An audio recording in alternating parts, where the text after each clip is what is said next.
Hello and welcome to Horror Diaries Official.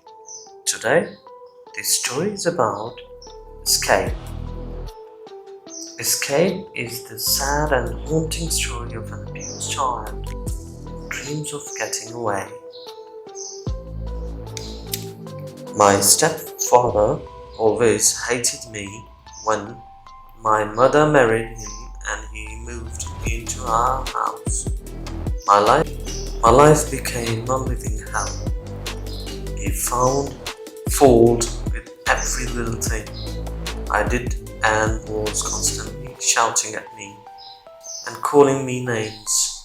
In his eyes, I could never do anything right. Pretty soon, all of the chaos at home began to affect my schoolwork. I found it impossible to study and my grades started slipping.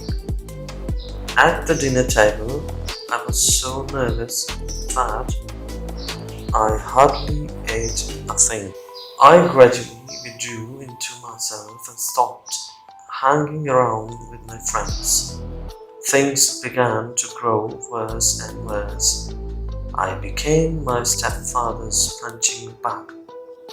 He started beating me at the slightest excuse. He was a strong man and I was too small to fight him off. Each punch and kick he delivered hurt me emotionally as well as physically. It wasn't long before I was diagnosed with depression and the doctors put me on medication. Through all this, my mother stood by and refused to intervene. She chose her new husband over me. That hurt me more than anything else. I gave up hope and prayed for the day when I could escape. One day, I couldn't take it anymore and ran away from home. I made it as far as the city. When the police found me and brought me home, when they took me back to my house, my stepfather was standing at the door waiting for me. His face was twisted in anger and rage. As soon as the police left, he turned to me and said, "Did you think you could escape?" That night, he beat me twice as bad as before. I cried myself to sleep.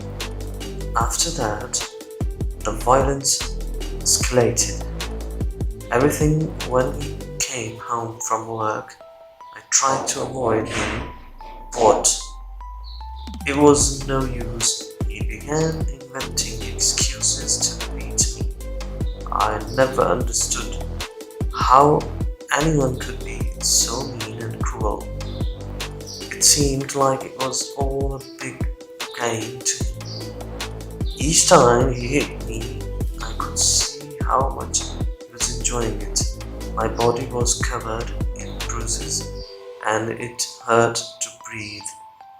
Eventually, he went too far. One evening, he beat me so badly that I couldn't move. I just lay on the floor of my bedroom, staring at the ceiling. I didn't know it at the time, but I was bleeding internally. My mother begged him to bring me to hospital, but he just ignored her. He said I was faking it. During the night, I lay on the floor of my bedroom, moaning in pain and slowly slipping into unconsciousness. The next morning, my mother came in to check on me, but by then I was already dead. Time passed. I don't know how much time passed. Suddenly, I saw a bright light. I heard a voice announce, "It's a healthy baby boy." I started crying loudly. Slowly, ever so slowly, I opened my eyes. A man and a woman were staring at me. They were smiling from ear to ear. The man leaned down and touched my cheek. In a gentle voice, he said, "Did you think you could escape?" Another story starts with Resurrection Mary. Resurrection Mary is a famous ghost story about Archer Avenue in Chicago, Illinois. According to the legend, there have been numerous sightings of a ghostly young woman near Resurrection Cemetery, wearing a long, white, flowing gown. Back in 1930, a young woman named Mary attended a dance and had an argument with her boyfriend. Mary ran out into the night and hitchhiked down Archer Avenue on that cold winter night. She was hit by a car and killed on impact. The driver fled the scene of the incident. Mary was buried in Resurrection Cemetery,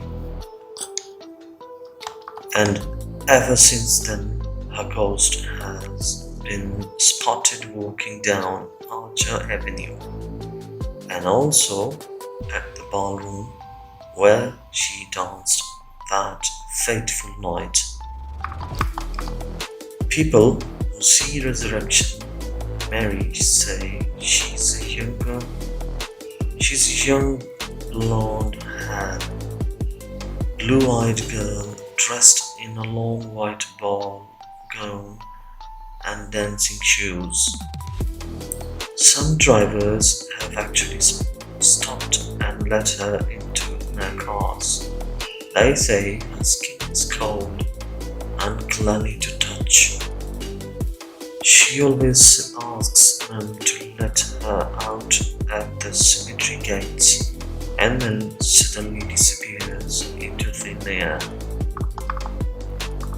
In 1976, a passerby called the police after noticing a woman who appeared to be locked inside the Resurrection Cemetery.